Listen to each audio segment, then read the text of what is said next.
दोस्तों, आज आप जान पाएंगे कि गहरी नींद क्या है, नींद को गहरा कैसे किया जाए, सोने का सही तरीका क्या है। अगर आप इन तरीकों को जानेंगे तो आपको बहुत ही अच्छी और गहरी नींद आने लगेगी। फिर आप काफी हद तक चिंता मुक्त रहेंगे और जल्दी बीमार भी नहीं पड़ेंगे। और अगर आपको नींद नहीं आती है तो यह वीडियो आपके लिए बहुत ही महत्वपूर्ण साबित होने वाली है। और वीडियो के अंत में आपको एक अच्छी और गहरी नींद के लिए छोटे छोटे उपाय बताए जाएंगे। तो आइए एक कहानी के माध्यम से शुरू करते हैं। दोस्तों, एक बार की बात है, एक अमीर सेठ एक बौद्ध भिक्षु के पास जाता है और वह उन बौद्ध भिक्षु से कहता है, हे महात्मा, मैं अपनी नींद से बहुत ही परेशान हूँ।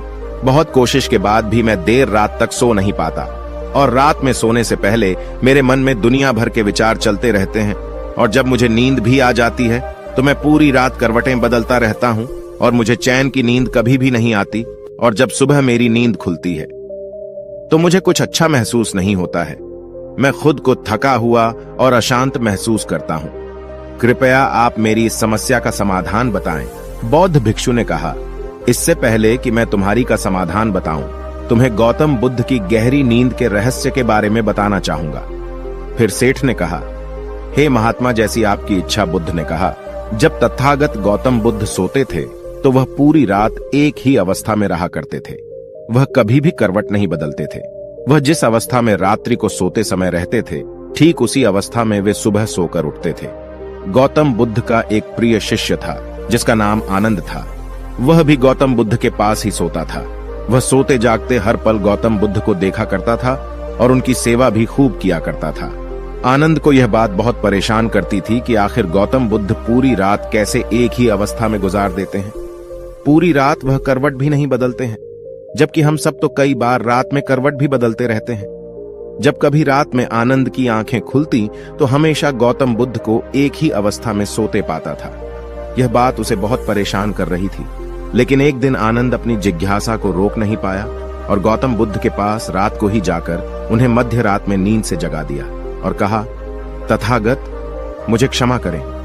मैं जानता हूं कि आपसे प्रश्न पूछने का यह सही समय नहीं है, क्योंकि आप पूरे दिन ज्ञान देते हैं, लोगों की समस्याओं का समाधान करते रहते हैं। लेकिन मेरे अंदर की जिज्ञासा इतनी बढ़ चुकी है कि मैं सुबह तक का इंतजार नहीं कर सकता।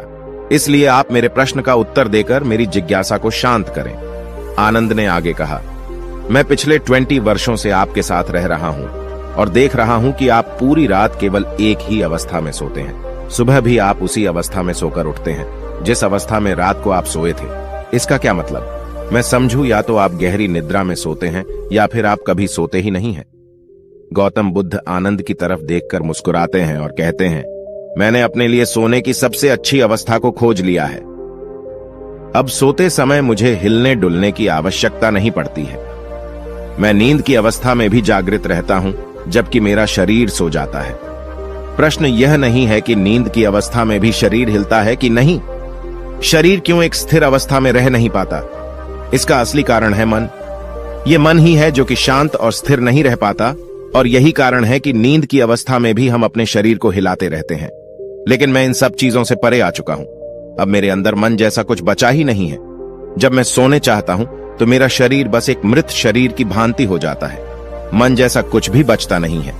मेरे अंदर कुछ भी विचार नहीं चलते रहते हैं। गौतम बुद्ध कहते हैं, आनंद, क्या तुमने कभी मृत शरीर को अपनी अवस्था बदलते हुए देखा है? यह तो केवल हमारा मन ही है, क्योंकि हमारी गहरी नींद की अवस्था में भी यह सब काम करवाता रहता है। एक बार मन स्थिर हो जाए, मन हमारा शांत हो जाए, तब तुम्हारा शरीर एक गहरी नींद की अवस्था में चला जाएगा। कहानी खत्म करने के बाद बौद्ध भिक्षु ने उस सेठ से कहा, एक जागृत इंसान नहीं केवल अपने शरीर को पूरी जागरूकता के साथ देखेगा, बल्कि वह अपने मन को भी जागरूकता के साथ देखता रहता है। एक जागृत सामान्य आदमी की तरह नहीं होती। जब एक सामान्य आदमी सोता है तो वह अचेतन हो जाता है, लेकिन जब एक बुद्ध व्यक्ति सोता है तो वह जागरूकता के साथ सोता है। जैसे सुबह आंखें खुली होती हैं, वैसे ही व्यक्ति की नींद में भी होती है। इसलिए ऐसा कहा जाता है कि वह व्यक्ति कभी सोते ही नहीं है। जब इंसान सोने जाता है तो उसे नहीं पता चलता कि वह कब सो जाता है। लेकिन यह तुम जागने और सोने के बीच के छोटे से तराल में जागृत रह पाए तो कुछ घटित होगा जो तुम्हें जागरूकता के और करीब लाता जाएगा। यह सोचकर शेख ने कहा कि यह महात्मा, आपकी बातें मुझे कुछ समझ में नहीं आ रही हैं। कृपया कर आप मुझे आसान शब्दों में समझाएं। ताकि मुझे गहरी नींद का रहस्य पता चल जाए और मैं आसानी से हर रात को एक गहरी नींद ले सकूं और चिंता मुक्त होकर समझ सकूं। इस बात पर वह बौद्ध भिक्षु कहते हैं, देर रात तक जागने और आसानी से गहरी नींद न आने के 5 प्रमुख कारण हैं। पहला कारण है बिस्तर पर सोने के अलावा भी अन्य काम करना। जैसे कि बहुत से लोगों की आदत होती है कि वह बिस्तर पर ही खाना खा लेते हैं, बिस्तर पर ही पढ़ाई करने बैठ जाते हैं और ऐसे ही बहुत से काम वह अपने शयन कक्ष में ही करते रहते हैं। शयन कक्ष का उपयोग लोग सोने के अलावा भी अन्य कामों के लिए भी प्रयोग में लाते हैं, जिससे हमारे मस्तिष्क में शयन कक्ष का एक निश्चित अर्थ ही नहीं रह जाता। इसलिए जब हम बिस्तर में सोने जाते हैं तो हमारा मन इस बात को स्वीकार नहीं कर पाता कि अब हमें सोना है, क्योंकि आपने उसकी उसी जगह पर अन्य कामों को करने की आदत डाल ली है। आज के समय की बात करें तो कुछ लोग बिस्तर पर ही अपने ऑफिस का काम भी करने लग जाते हैं। वाहन चलाना, मोबाइल में कुछ देखना, सोने के बिस्तर पर ही टेलीविजन को देखना, यह सब काम लोग अपने सोने के स्थान पर ही करने लग जाते हैं और अपना अधिकतर समय वहीं गुजार देते हैं, जिसकी वजह से हमारा मन इसे स्वीकार ही नहीं कर पाता कि यह सोने की जगह है और मुझे यहाँ सोना है। और यही वजह है कि हमारा मन इसे स्वीकार नहीं कर पाता। और जब हम सोने जाते हैं तो हमें नींद ही नहीं आती है, और अगर आती भी है तो काफी देर बाद। और इसके साथ साथ हमारे दिमाग में तमाम तरह के सपने आते रहते हैं जो कि हमें सही से गहरी नींद में सोने नहीं देते। और यही कारण है कि जब हम सोने जाते हैं तो हमें घंटों रात तक नींद नहीं आती है। बौद्ध भिक्षु ने आगे कहा, इस आश्रम में जितने भी भिक्षुक रह रहे हैं सबकी अपनी अपनी सोने की जगह है। जब ये लोग अपनी सोने की जगह पर जाते हैं तो वहां पर सिर्फ वे सोने का काम करते हैं, वह सिर्फ सोते हैं। इस वजह से यहाँ पर सबको गहरी नींद आ जाती है और सुबह जब वे सोकर उठते हैं तो बहुत ही अच्छा अनुभव करते हैं, बहुत ही शांति का अनुभव करते हैं। इसलिए जब भी तुम सोने जाओ तो अपनी एक सोने की जगह निर्धारित करो, वहां पर सिर्फ और सिर्फ तुम सोने का काम करो, कुछ भी और तुम्हें वहां करने की जरूरत नहीं है। तभी तुम्हें एक गहरी निद्रा प्राप्त हो सकती है। बौद्ध भिक्षु ने कहा, गहरी नींद न आने का दूसरा कारण है सोने की एक निश्चित समय का निर्धारित ना होना। लोग इतने ज्यादा अपने कामों में व्यस्त रहते हैं कि वह अपने सोने के सही समय को निर्धारित ही नहीं कर पाते हैं। जब मन में आया सो लिए और जब मन में आया जब लिए, इस वजह से उनको गहरी नींद प्राप्त नहीं हो पाती है। आजकल तो लोगों की जिंदगी इतनी ज्यादा व्यस्त हो गई है कि वे ऑफिस का काम देर रात तक करते रहते हैं, अपने सोने का समय निर्धारित ही नहीं कर पाते, जिससे उनका सोने का क्रम बिगड़ जाता है और फिर उन्हें गहरी नींद भी नहीं आती है। फिर वह बहुत नीचे सेठ से कहते हैं, इसलिए जब तुम सोने जाओ तो सबसे पहले खुद को खाली कर लो, खुद के मन को खाली कर लो, अपना एक समय निर्धारित करो। उस समय तुम कोई भी कार्य मत करो और अपना सोने का समय निर्धारित करो ताकि तुम्हें समय समय पर नींद आ जाए। बौद्ध भिक्षु ने आगे कहा, नींद न आने का तीसरा कारण है चिंता में सो जाना। कुछ लोग जब सोने चाहते हैं तो दिन भर की परेशानियां, दिन भर की बातें वे सोचने लग जाते हैं। इस प्रकार वह अपने दिमाग को शांत नहीं कर पाते हैं, चिंता में ही सो जाते हैं और जब सुबह जागते हैं तो उसी मुद्रा में ही जागते हैं और फिर सुबह उन्हें बहुत ही थकावट का अनुभव होता है। उनका सर भारी भारी सा रहता है। इसका मुख्य कारण यह है कि वह गहरी निद्रा में सो ही नहीं पाते, जिसकी वजह से उनकी थकान भी नहीं दूर हो पाती। इसलिए जब तुम सोने जाओ तो बिल्कुल चिंता मुक्त होकर जाओ। भूल जाओ कि तुम्हारे साथ क्या हुआ था, क्या नहीं हुआ था। अपने मन को बिल्कुल खाली कर लो, कुछ भी फालतू के विचार ना लाओ अपने दिमाग में। कहने का मतलब यह है तुम शांत हो जाओ, कुछ भी इधर उधर का मत सोचो। अपने बारे में उस समय अच्छा सोचो, अच्छा महसूस करो। अगर तुम सोते समय अच्छा महसूस कर रहे हो तो तुम्हें गहरी नींद आ जाएगी और जब सुबह तुम सोकर उठोगे तो तुम बहुत तरोताजा महसूस करोगे। इसलिए तुम जब भी सोने जाओ बिल्कुल चिंता मुक्त होकर जाओ। सारे नकारात्मक विचारों को दूर कर दो। तुम नकारात्मक बातों के बारे में सोचो ही ना, सिर्फ अपने बारे में अच्छा सोचो, अपने परिवार के बारे में अच्छा सोचो। अगर तुम ऐसा कर पाते हो तो तुम्हें एक गहरी नींद आ जाएगी। बौद्ध भिक्षु सेठ से आगे कहते हैं कि गहरी नींद न आने का तीसरा कारण है भारी भोजन कर लेना।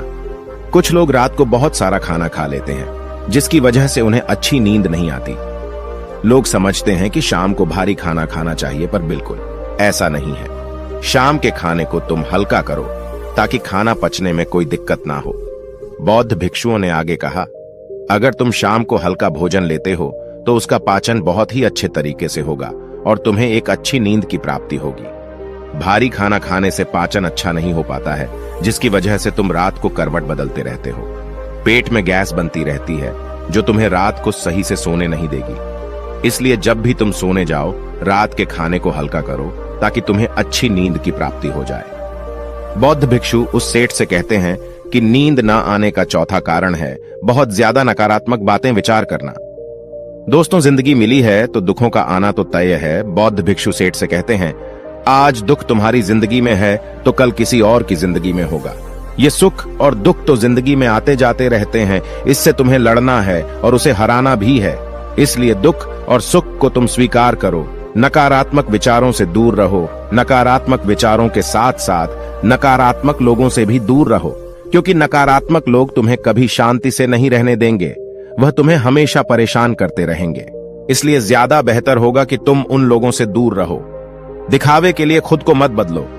अक्सर लोग दिखावे के लिए ही पूरे दिन परेशान रहते हैं। दिखावे से कुछ नहीं होने वाला है, वह सिर्फ और सिर्फ आपको अशांति ही देगा। इसलिए जो हैं आपके पास उसी में खुश रहो और इस प्रकृति को धन्यवाद दो कि जो भी तुम्हारे पास है वह काफी है और उसी में आनंद प्राप्त करने की कोशिश करो, वरना यह छोटी सी जिंदगी है, इन्हीं सब में कब भी जाएगी यह तुम्हें पता भी नहीं चल पाएगा। सुख और शांति की खोज में भटकते भटकते तुम्हारा पूरा जीवन निकल जाएगा। इसलिए जो कुछ भी है तुम उसी में खुश रहने की कोशिश करो, उसी में आनंद प्राप्त करने की कोशिश करो। असली सुख और शांति मन को शांत करने में ही है। जितना भी आपके पास है उसी का आनंद उठाओ, तब तुम अपनी जिंदगी को बहुत ही बेहतर तरीके से जी सकोगे और तुम्हारा मन शांति की खोज में कहीं भटकेगा नहीं। अगर तुम्हारे पास बहुत पैसा भी है तब भी तुम्हें चैन की नींद नहीं मिल पाएगी, जब तक कि तुम्हारे पास जितना है उसमें तुम सुख का अनुभव नहीं कर पाते हो। इसलिए पैसा कमाना भी जरूरी है ताकि तुम्हारी जरूरत की चीजें पूरी हो सकें। लेकिन अगर तुम जरूरत से ज्यादा पाने की कोशिश करोगे तो इस कोशिश में पूरी जिंदगी निकल जाएगी, लेकिन कभी भी तुम्हें शांति नहीं मिल पाएगी। नींद ना आने का पांचवा कारण है चारों तरफ का अशांत माहौल। बुद्ध ने तो शेर से कहा, जहां पर तुम सोने जाते हो चारों तरफ का माहौल शांत रखो। इसके लिए तुम अपने कमरे में एक दीपक जला सकते हो। दीपक के जलने से तुम्हें एक शांत माहौल मिलेगा। दोस्तों, आज के समय भी जब आप सोने जाएं तो लाइट आप बंद कर दें, लेकिन घर के एक छोटे से कोने में एक दीपक जलते रहने दें। उससे उस पूरे कमरे का एक अच्छा वातावरण बना रहेगा। जब भी आप सोने जाएं तो टेप रिकॉर्डर, टेलीविजन, यह सब की आवाज बंद कर दें ताकि सोने में कोई असुविधा ना हो। बौद्ध भिक्षु उस सेठ को ये सारी बातें बताकर शांत हो गए। सेठ को भी बौद्ध भिक्षु से जो कुछ खास सीखने को मिला था, आज तक उसे कहीं भी यह सब नहीं सीखा था। आज तक उसने कभी भी ऐसे सुख का अनुभव नहीं किया था। उसे बहुत ही शांति की अनुभूति भी हो रही थी। वह उन बौद्ध महात्मा को दंडवत प्रणाम करता है और वहां से चला जाता है। घर आकर वह अपने घर वालों को भी सारी बातें बताता है। वह उन बौद्ध भिक्षु के द्वारा बताई गई बातों का पालन करने लग जाता है, जिससे उसे एक गहरी नींद की प्राप्ति होती है। अब वह प्रतिदिन पहले से बहुत ज्यादा सुख और शांति का अनुभव कर रहा था और उसे गहरी नींद भी आने लगी थी। दोस्तों, वीडियो अच्छी लगी तो अपने दोस्तों को जरूर शेयर कीजिएगा और इस वीडियो में बने रहने के लिए सच्चे दिल से आपका बहुत बहुत धन्यवाद।